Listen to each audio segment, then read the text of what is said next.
Hello and welcome. I'm Uday Pratap Singh. Thanks for joining us on a brand new episode of the NewsX Business World panels on the Indian economy. We are going to be speaking about how much the government's financial stimulus package has actually aided corporate India, what they still expect the government to do at a very uncertain time when, remember, the peak of the pandemic has still not hit.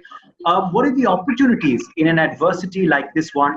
What are the sectors that should be promoted over maybe, say, others? All of that will be summarized on and deliberated on and analyzed by our special panel over the course of the next 1 hour. So sit back, relax, and enjoy a very stimulating discussion as always on this show.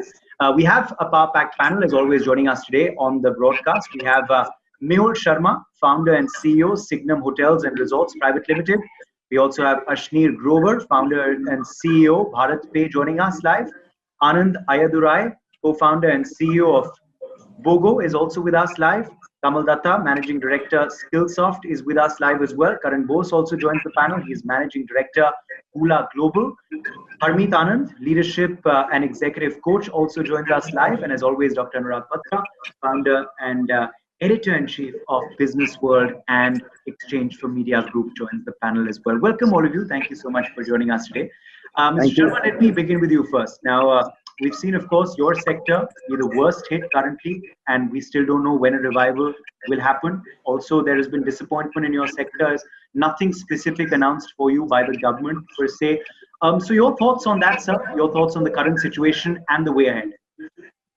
Uh, uh, like you rightly said, when we've talked about the entire stimulus package and we break down the stimulus package, talking about the hospitality industry into the MSME and SME segments. Of course, it's not come down to the hospitality industry as such. Now, there would be multiple reasons. Of course, we've written and we've represented in various forums to Mrs. Nirmala Sitharaman or Mr. Gadkari, and there are certain way. But at a ground reality, it's not coming because obviously the future as per the government or as per our bankers or the NBFCs which we've approached seems bleak in the hospitality industry, which is rightly said so.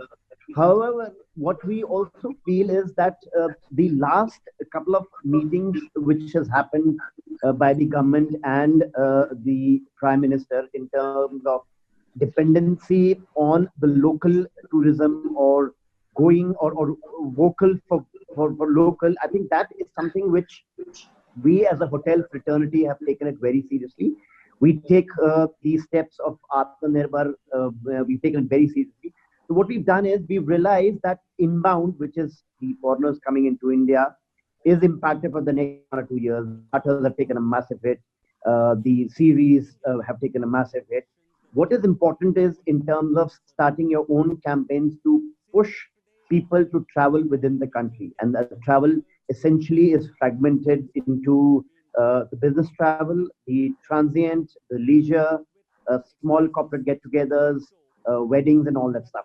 So overall, well, it was in newspapers yesterday as per Nomura, the overall impact on the industry is massive to the tune of 70% loss in terms of occupancies, which is forecasted for next year.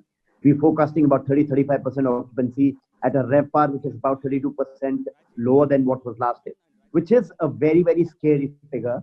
However, it also gives a lot of introspective and introspection to be done as to what are the different ways where which we can really get into the revenue making.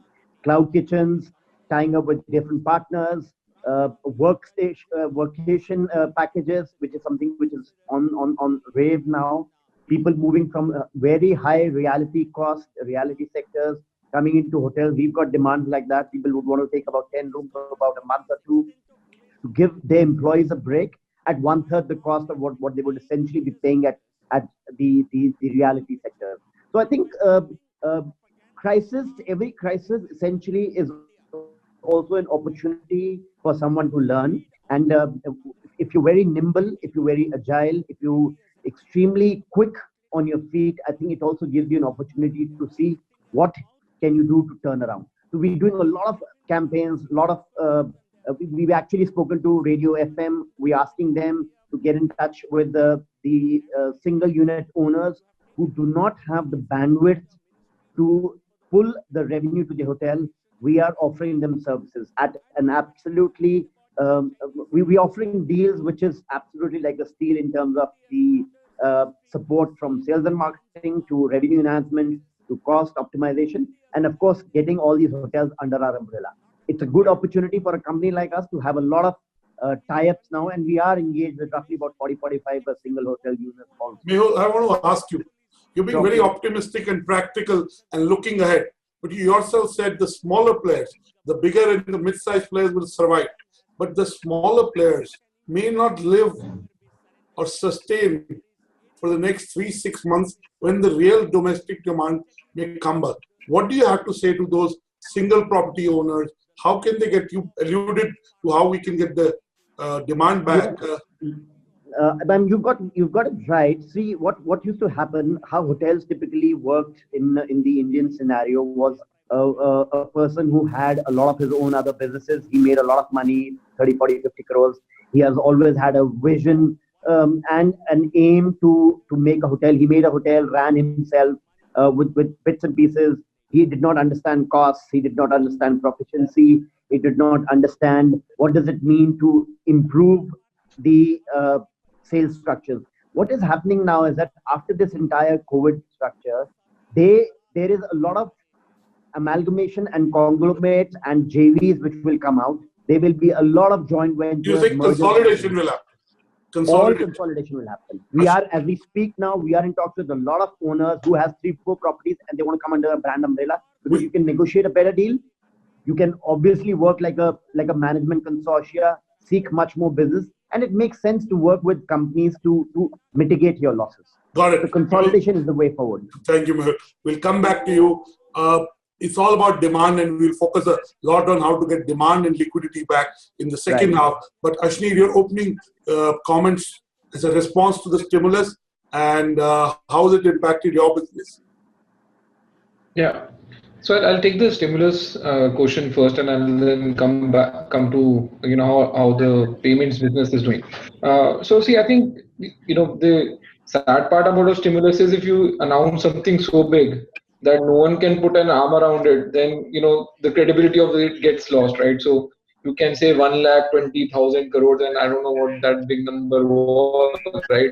I don't remember that no one cares. It was 20 lakh thousand crores. Whatever. Which roughly is exactly about 8% of the GDP. But. Exactly. So now my point is the government is announcing on monetary policy, right? Like if you see out that 20 lakh thousand crore is supposed to come, it's supposed to come through bank loans to SMEs and other businesses. Now, the first thing is, why is the government announcing on monetary policy, right? Like, isn't that the job of the RBI, which is supposed to be independent? Second point is, what have you done on the fiscal policy front, right? What are you doing to create more demand in the economy, right? I didn't see much there at all, right? Like, and my simple point is, let's do Bania maths. 10% of GDP, right? I'm sure your tax collection is not 10% of GDP for sure, right? Why couldn't you have just said for the next year no one pays tax? Let the market decide where it wants to settle. No, demand, supply, everything will come back. So basically, you're trying to still play Robin Hood when the time was not to take money from the people and redistribute it elsewhere. It was just the time not to take money from the people in the first place, right? So to me, the fact that the government did not announce, tax breaks, right, was slightly saddening, right? The other thing was, even look at fuel prices, right? I mean, at $80, petrol used to cost less a barrel in India. At $18, it costs more, right? Somewhere the maths has gone bad, right? So what is the government doing? The government is saying, "मेरे को पैसा चाहिए धंधा करने के लिए, मैं अपने coffers भरूंगा, irrespective of COVID or no COVID, right? And you figure your stuff out." So to me, I think on the ground, no one believes the stimulus. We might agree to it, we might disagree to it. Maybe in the villages, it has some impact. I don't know because I'm not in a village. But at a city level, when I'm dealing with the shopkeepers here, I don't see any credibility to what has been announced. Okay. But now for the payments business particularly, the second half of Anurag Batra's question, and I want to just quickly follow up on that by adding that, look, every adversity, every a sort of situation like this also has an opportunity, right? So demonetization also was criticized by some. Some people felt that they had to stand in a line, so that was also tough for them. However, on the other hand, the government said, look, it stamped out black money. Look, it changed the whole way payments are structured. Also, the digital payments boom, which favored businesses like yours, happened at that time. Do you believe the current situation is also an opportunity for a business like yours, because people are going to opt for digital payments? They don't want to handle cash because of that fear of the virus, and secondly, because they're not stepping out as much, digital payments obviously increases as well.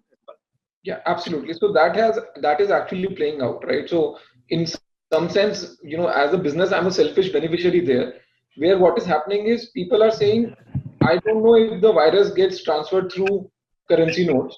So can I transact digitally? That is happening. And that is not only happening from a cash perspective. Of course, the cash user is shifting to using UPI.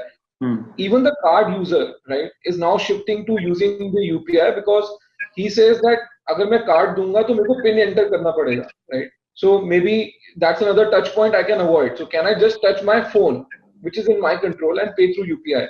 So our business has actually gone up 60% over the value we were doing in February. So pre-COVID, what business I was doing and what business I'm doing on the payment side is 60% higher now.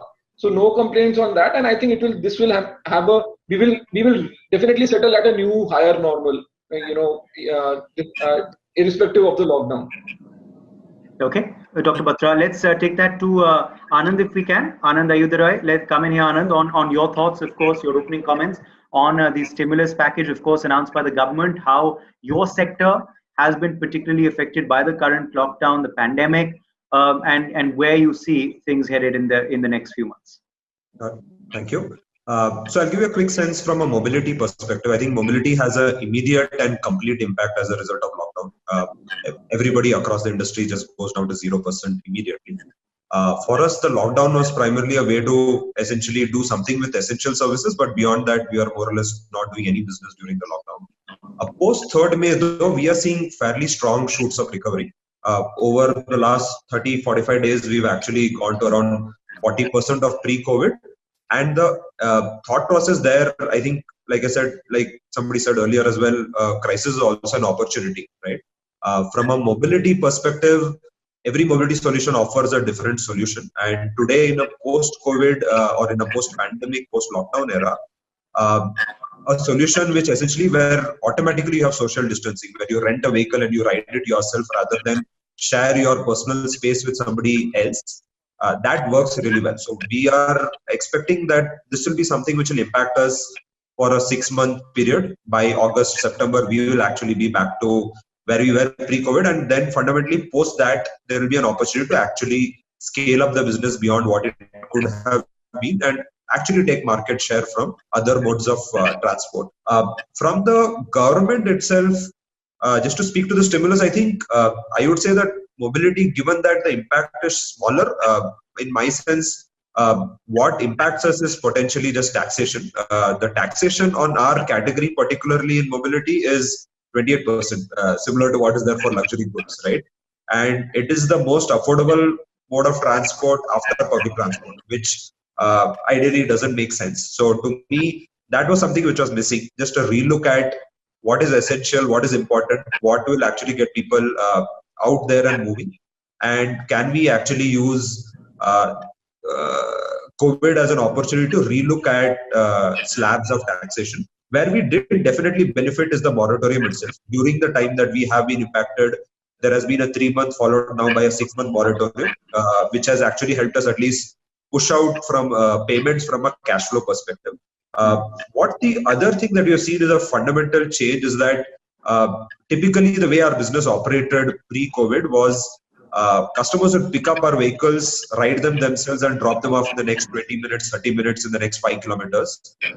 Post-COVID, we actually re-architected the entire product portfolio. We now have a key product which is actually 75-80% of our sales, which is the customer keeps the vehicle with him for 1 day, 7 days, 30 days, and so on and so forth. And we are seeing that a lot of the self-drive players, which fundamentally have social distancing, are actually moving towards these kind of products. Customers are naturally feeling the tendency to, let me just take this and keep it with me, or I'll buy a vehicle, right? So beyond ownership, in my mind, the best way for you to actually get from point A to point B today is to rent something and not share it with anybody else.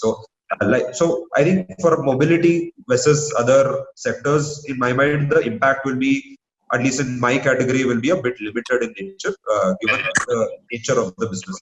Anand, just to come in here, in China, once in April, May, the lockdown was lifted up. Yeah. The sales of autos, four-wheelers and two-wheelers, both went up drastically, at least in the short term. Now, if that happens, and let's say post-August, I'm taking a safe guess, there is a complete lockdown. This is lifted. We are back. Do you think people will buy cars or two-wheelers more, and hence it may impact your business adversely? Correct. I think at the stage that where we are, right? So we have, say, 20,000 two-wheelers across our fleet. There are, I think, close to 20 million two-wheelers which sell every year in India, right? So in some sense, we are a drop in the ocean. So for me to, when I think of our category per se, right, I think going up 5x, 10x during this opportunity is not a difficult, for the next 1.5 years is not a difficult thing to imagine. Because all you need is that small percentage of people saying that, why do I need to buy and make a commitment for the next 2 years, 3 years, 4 years? I would rather just rent something, whether it's a car or whether it's a vehicle. Aman, you heard fellow panelists on the show. What are your initial reactions to the stimulus? And tell us, how do you see the economy coming back? So thanks, Anurag. So I heard and I kind of agree with what Ashneer had said previously as well.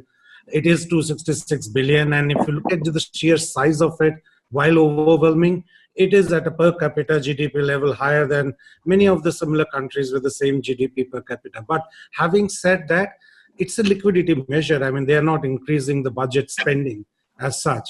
So yes, to some businesses, it can help in liquidity. Maybe it will also help in enhancing growth in the near future or long-term future. But yes, I share the frustrations that are pretty apparent of this particular package, as well as Ashneer put in. So yeah, the informal and formal businesses and small businesses, I think the package did try to make some inroads there, but we really have to see whether the impact has been there at the small businesses level or not. Currently, at this time, based on our engagement, we are not seeing that anywhere at this time. So maybe in the future, but not now. Okay, and your sector, sir, how badly has it been affected? What's the situation right now, and where do you see things headed? Okay, so our sector is, like we are using Zoom right now. The fact is, outside of collaboration tools like Zoom, e-learning has taken off during this particular time. If you look at business, so they say anything that's got digital attached to it does have some sort of opportunity right now. Absolutely, and more so in e-learning, because in a country like India, we were very heavily dependent, at least the businesses were, in classroom trainings, ILTs, etc. So all of that is moving into digital space and e-learning space. We find students doing the same, corporates doing the same. So we see that as a huge growth. Our consumption of the customers we have has increased by 37%. The number of inquiries and proposals going out are up by almost 100%. So yes, this is an absolutely good time for digital learning. But having said that, I think on the skills side of it, India has a great opportunity, more than many other countries affected and impacted by COVID, because there is an opportunity to move away from a classical certification-based curricula, which was long-term, to a minuscule, small, tactical, job-oriented skill set. If we have to get the manufacturing back, if we have to boost and get foreign investment at a local state level, I think skills will play a very significant role. They're talking about skill training a lot, particularly even for migrant workers, some of whom have shifted back and may come back after a long time, or may never come back. So a lot of skill training is being finally spoken about by local state governments, which is a positive. We'll explore that further, Mr. Datta. Karan Bose, let's quickly get you in here. Karan, on your initial reactions to, of course, the stimulus, again, what kind of impact this situation has had on your sector ahead? Yeah, so just a background, we were in garment manufacturing. Because of COVID, we started doing PPE manufacturing. And in times of doom and gloom, we are the probably only industry that is probably does not even need government stimulus, maybe just some positive government regulations. And just to give you an example, we were manufacturing probably 100 pieces a month in the month of January, and today we have built a capacity of 50 lakh pieces. And this has been not just our story, it is just the industry which has been created out of zero for India. And today I was checking some numbers. The data was about 10,000 crore over 1.5 billion dollar industry. This has been. And if we look historically in India, we never pushed PPE, personal protective equipment, whereas in UK, Europe, US, you already have those guidelines. So the amazing thing the government has done is it has helped the companies, SMEs also, and bigger groups as well, to get certain certifications. Government has mandated CITRA to do those things. The government has mandated other labs to build those capabilities. So government has been churning out guidelines after guidelines. And today, right now, as we speak, we have so much overcapacity. We reached out to government to allow us to export, because right now we are producing so much that we can't consume. Probably 1,000 crore PPE would be the right number for India. But most of the manufacturers are not even utilizing 20% of their capacity, because the market prices have crashed and the market has completely crashed. So now we are pushing government, we are convincing government that, hey, please open up the exports, because now it's only 5 to 10% of our capacity is being utilized. Nobody needs these N95s or coveralls anymore in India. It's just too much of it. So I think on positive side, the government has done a very good job in such a short time frame. I know that all the regulations around PPE, there is a lot of fuzziness around, and there is still a long way to go as an industry. But if you look at the amount of time frame that has been used by the government and to frame and create an industry out of blue, I don't think there is any industry that has been created in such a short time frame. Absolutely. And very well. I want to ask you, while it's good to look at it the way you're looking, when any sector suddenly grows, it also attracts fly-by-night operators. So the quality of PPE kits has been a big issue. What do you have to say to that? Right. So there are a lot of certifications. Right now, the government has done the certification only for the samples, and we have communicated this to the government, different bodies of government. I think I have never seen so many different bodies of government. Personally, we were always in garment manufacturing, so we never saw active participation from the government until this point, when the COVID happened, and different central government, state government, various government officials, they were very active to pursue these things. And most of the time, those conversationals were most about information. The government officials wanted to understand what this is, and we had been guiding in some certain ways the government that this is the best policy to follow. These are the different categories of coveralls you need to do, and we have been getting a call from another buyer. Possibly you're getting another $1 million order while you're on the show. The call coming in.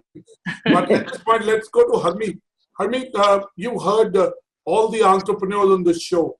First of all, what is your response to the economic stimulus? Does it help SME players? And tell us, how do you see the economy coming back? Harmeet Anand. Hi, thanks Anurag for having me on the show. And I think thanks for everybody to, there's so much of learning just by listening to all of you. I feel that my first reaction to the package that was announced was that it's like really huge and there's a lot of concentration on the MSMEs. And as Ashni pointed out, like it still hasn't. We can't see the impact till another time frame really goes, because how many people are really dipping into it? And I think the entrepreneur sector, the rebound that will happen is where the innovation really needs to take place, either going into lateral industries or showing within that industry what can we do to encourage safety and confidence back from consumers. So I think I find a lot of companies right now are still at the brink of how are they going to manage and get into this flexible and agile mindset. Coming specifically to coaching, I felt that there was a shrink. There was initially a contraction in terms of how people were really willing to invest in development of their leaders or managers. But now, as I see, there is just a host of people who are experiencing either too much of stress, they are losing the element of boundary because they're working from home, working at home, and that's also adding a lot of stress. So I see a big rebound happening to the coaching industry. Okay. Also, as coaches, I think that we need to be more agile in terms of from coaching. Can we do skill-based training now? Offering those micro training programs which Kamal was talking about. So there's a lot of shift that's happening in our industry also with the COVID situation. Before we dive back straight into the panel discussion, since we have Harmeet Anand with us, who of course is a leadership coach, a motivation coach. Right now, I think people need words of motivation, words of positivity, Harmeet. So why don't you give our panelists that, and also through them the viewers, just something positive, and something motivational to help people get through these tough times. Sure. I think for me, I've seen that it's only through breakdowns that growth happens. And this is a collective breakdown that we're seeing. Breakdowns can be positive or negative. Originally, we thought it is a negative breakdown, right? But often we tend to say, I don't want a breakdown in my life. The growth only happens when there is a breakdown. And I see for India, this is one of the best opportunities to take our economy to the next level and to be really committed to ensuring that we become more people-centric as leaders in our organization, not just focus on profitability, but also look at sustainability. So mastery happens with breakdown. This is an opportunity for us to become really masterful. Okay, that's a good point. That's a good point. That's a valid point there, to just stir up some positivity, of course, in our panelists as well. But just quickly coming back across to Mehul Sharma, if I can, at this point. Mehul Sharma, are you looking at a revival plan right now? Do you believe models will have to change in the hospitality sector, in the tourism sector, for survival to happen? Of course, revival will happen eventually, but right now it's all about survival, isn't it? And have you got some sort of timeline for when you expect this sort of survival phase to convert into revival phase? So I think you rightly used the words survival first and then revival. So what we've done is all our budgeting in terms of our business plan, we've started taking it at ground zero, which means we are starting off from zero. So which also enables us to plan our expenses as and when the business improves. So basically like a payroll cost or HLP, which is heat, light, power, food cost. These are all fixed capital costs, which is extremely high in a hotel because it's a very capital intensive industry. So what we've done is, for example, our company, we now automated a lot of processes. We've got robotics, we've got artificial intelligence. We've got systems to get our payroll costs down by about 4 to 5%. Essentially, hotels typically work at about 24-25% payroll cost and about 22%, 23% food cost. So what we're doing is we're automating a lot. We've collaborated with a US-based firm called Centric, who's automating our systems now, which will ensure that the break-even point, which is called the BEP point for the hotels, essentially comes down. What is also good is that once we survive this period, which will come from the direct and indirect support, both from the local and the center, it will come from a mix of segmentation across the board, then we will talk about revival. See, currently in about a year's time, the year and a half, essentially, it will take for the hotels to bounce back. So what does it take for a hotel to reach break even is to optimize and absolutely get your cost to bare minimum, which means optimization of staff. We've launched something called a Signum Academy for talent, in which we are involving a lot of people into multi-skilling. We always talked about multi-skilling, but this is multi-skilling to the next possible level, so that the costs are absolutely, and then of course a lot of trust on sales and marketing. The consortia, which are conglomerates and which are coming together, which is combining with lot of small B2B and B2C agents are the one which will play a larger role in times to come. They're consolidating business, they're getting in business and pumping business in times to come for different hotel segments. The larger chains, essentially, or the large inventory hotels, which are 300 rooms, 400 rooms, for them, essentially, they operate at a point of about 8-10 crores a month. They will have a very, very tough time. No, needless to say, because obviously your entire unit is air conditioning. It's a FCU unit which runs the boiler room, which is obviously running. So the basic cost only to get your hotel up and running is so high that the effect for somebody to reach that level will take about 1.5 years or 2. So what's going to happen is a company like a Taj will focus on a lot of other ancillary streams of revenue generation. Like, for example, it just came in the papers today that they've launched their own food delivery. They've launched their own brand to cater to that particular segment itself. It was never the case. ITC serves its famous dal bukhara through Swiggy.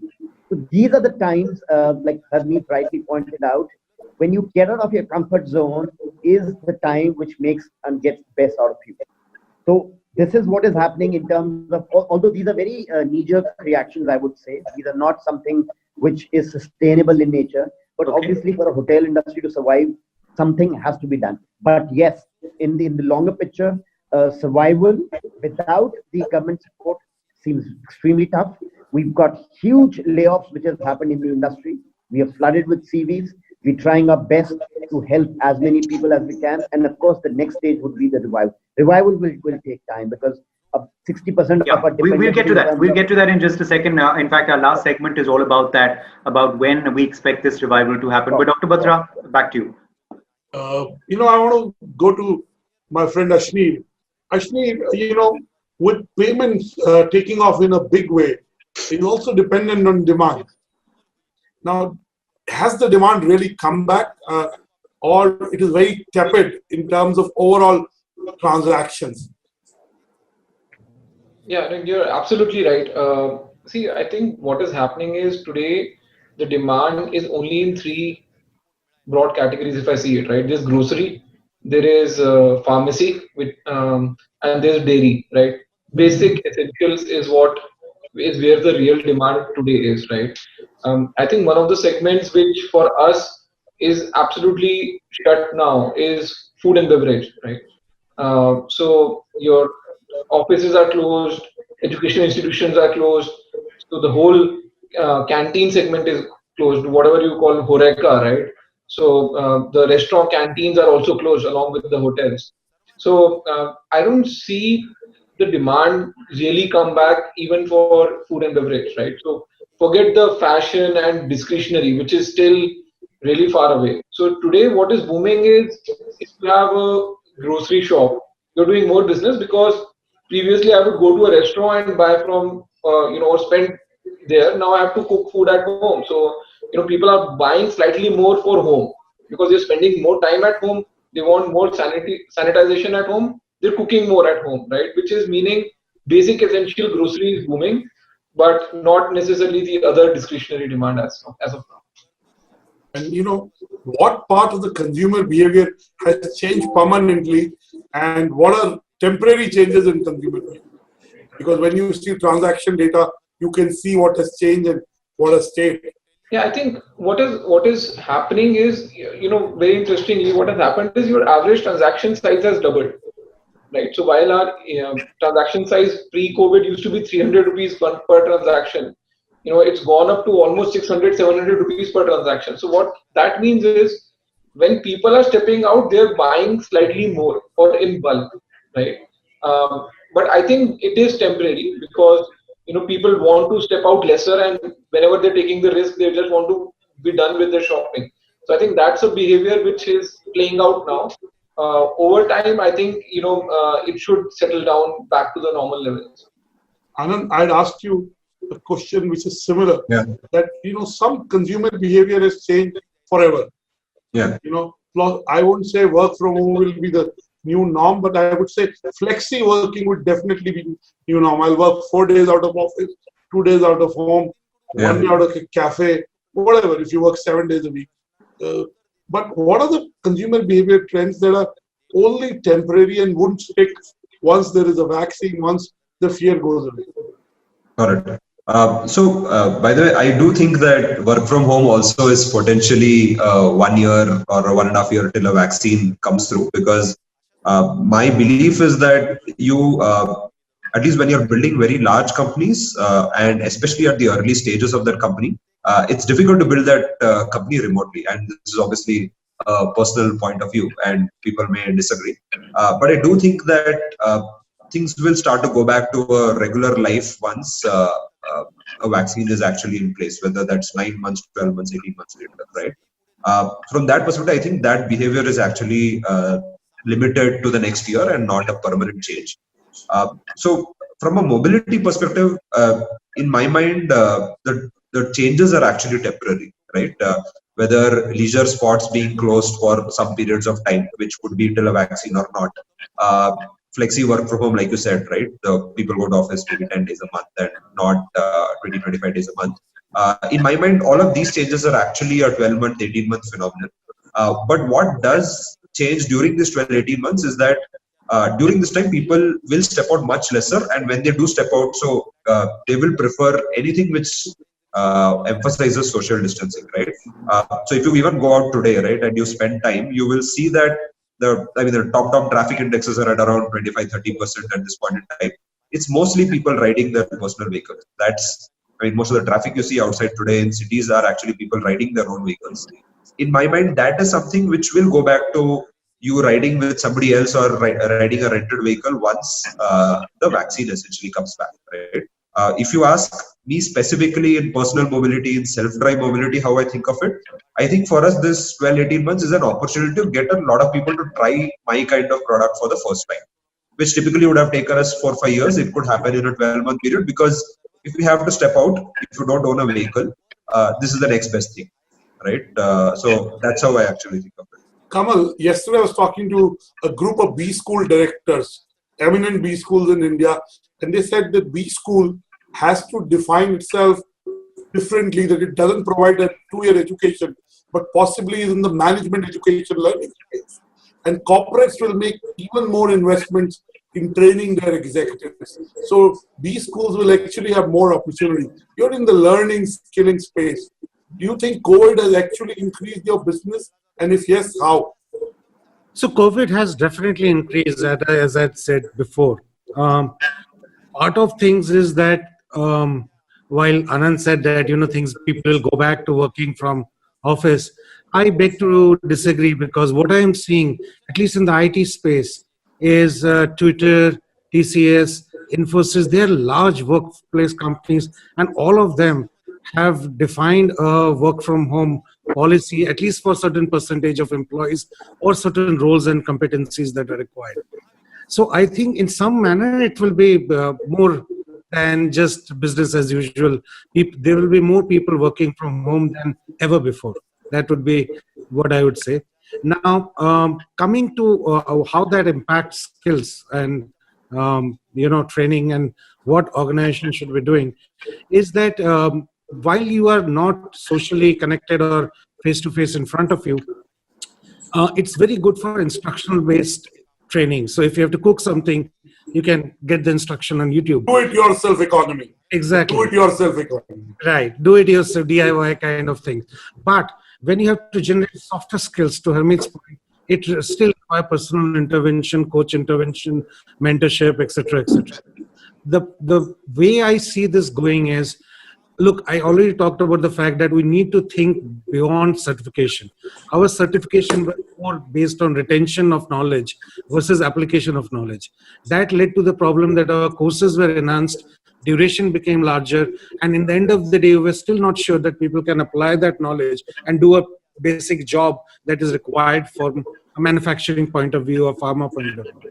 Now, yeah, so that has to change. Now, the second thing is, from B school perspective, etc., I have seen the demand for more courses from our catalog, for courses which at point in time can give you that particular skill. So it could be Python, it could be big data, it could be AI, ML, IoT, blockchain, whatever that technology is.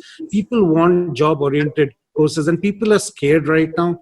You have seen job losses. Every day you open newspaper, you are hearing job losses. You are concerned with your career growth. You don't know whether you will get a pay cut or not. It's a very tough time for people, but it also is getting stressful and anxiety. And as Harmeet said, that this is a stressful time. So in these times, people are becoming more sharper in what knowledge they need, both for their career growth as well as building adjacency roles. So for example, I could be a CRM person handling customer support, but that is my core competency. But as Mehul said, if you put AI engine or bots out there, he doesn't have a function. So add-on skills. People are adding on skills in which will in some way help them, re-engineer, imagine their businesses and contribute. Harmeet, we talk of very hard things like, GDP, we talk of, fiscal stimulus, monetary policy, demand. For the first time, I think we're talking of mental health of employees. We're talking of well-being in a significant manner. The people in the GDP has come back. So tell us, how are companies thinking about their people, and how do you think our demographic dividend can actually help us become competitive in the next 18-24 months and hopefully be Atmanirbhar and take over our neighboring country that we are engaging with currently? Yeah. So I think the GDP, even though it's a hard number, I think it has opened up a lot of thought around whether that's the right number to really look at for lots of economies. And in fact, India itself had started looking at the living, the quality of living index, right? So we are giving ourselves completely to the work. Most of the leaders, people give themselves. This is a time where either people are living in complete stress because of the anxiety, or many of them are actually thinking about what is it that they really want in life? What's the purpose of working so hard? So I think with those questions, I see, first of all, a lot of introspection also happening, which is very good because it creates leaders of a different level. It creates an increase in their consciousness. So just the ability to be more mindful and conscious of themselves. There are a lot of discussions that are now happening around mental well-being, as you said, Anurag. I think leaders who are going to survive are the ones who are going to first be okay with over communicating. Right? So a lot of communication needs to go out.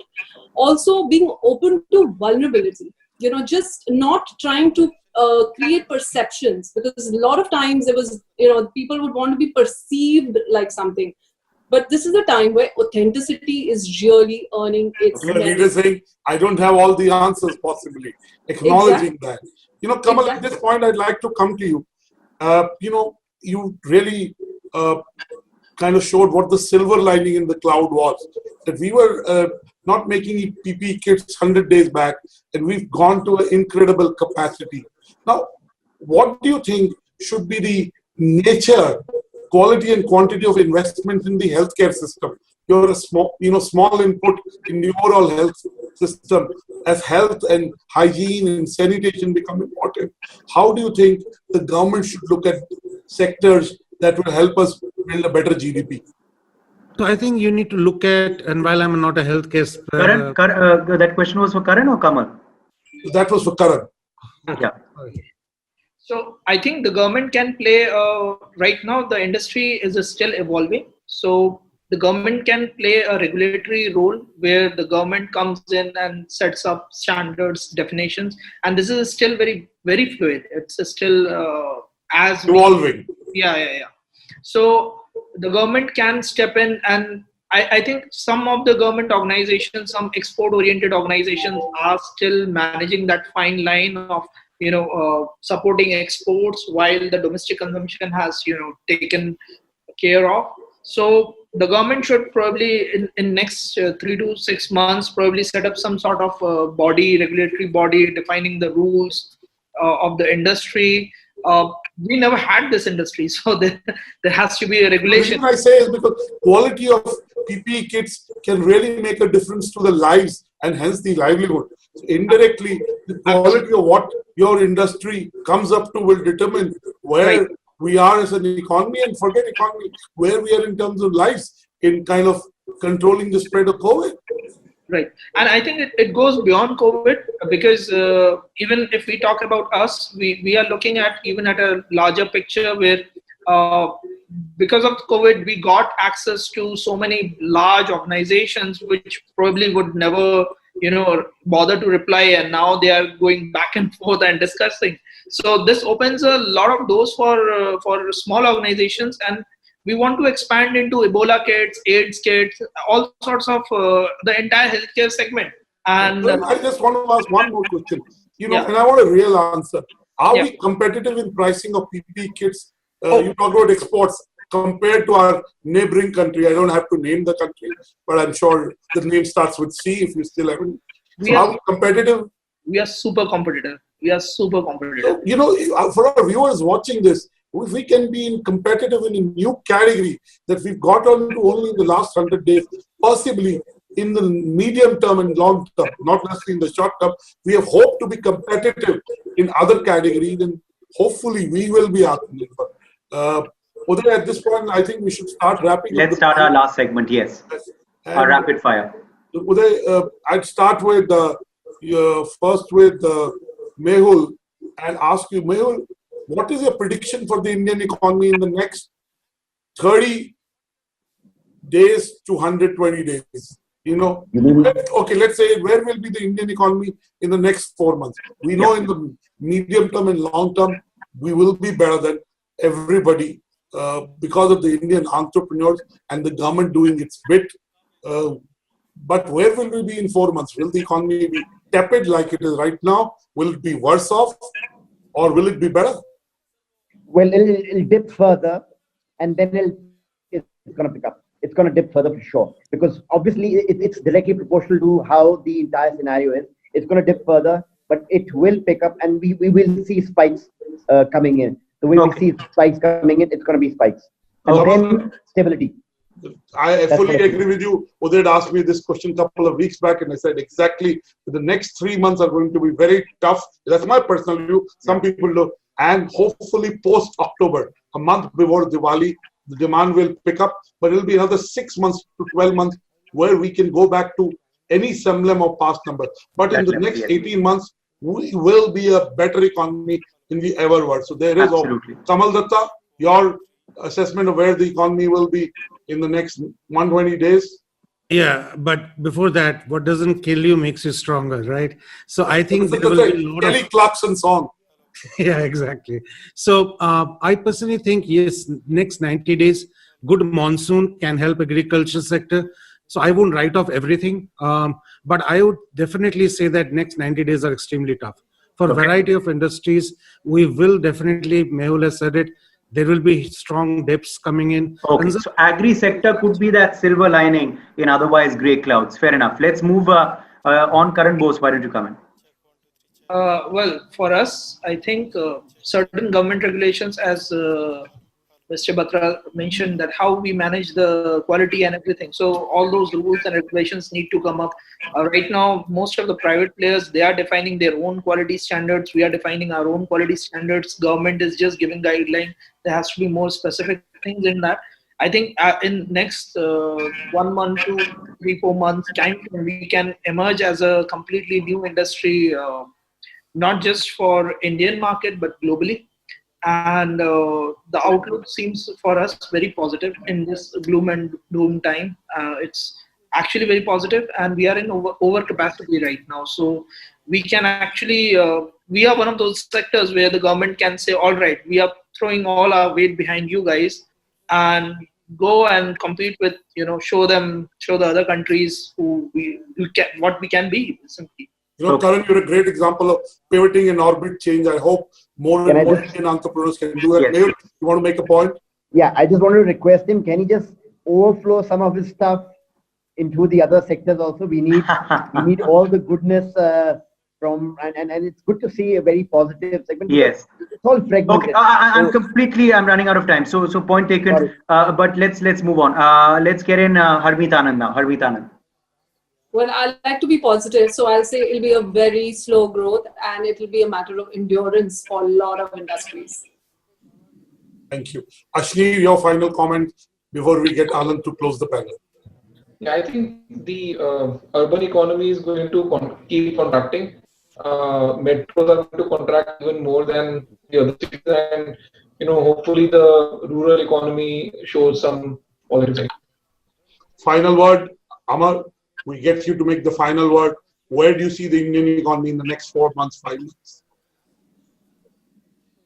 And you're going to have to unmute yourself, Anand, and then make your point. Yeah. Oh, sorry, I missed that. Yeah, so I am an optimist. So I do believe there will be obviously a dip for the next 3 months, but it will take 9 to 12 months and the economy should be back. Okay, well, thanks very much. Varying perspectives, but that's healthy for a democracy and healthy for a debate as well. So thank you all very much for joining us today on this particular broadcast. Thanks to Dr. Batra as always as well. Time to wrap up. For more such videos, subscribe to the NewsX YouTube channel, hit the bell icon.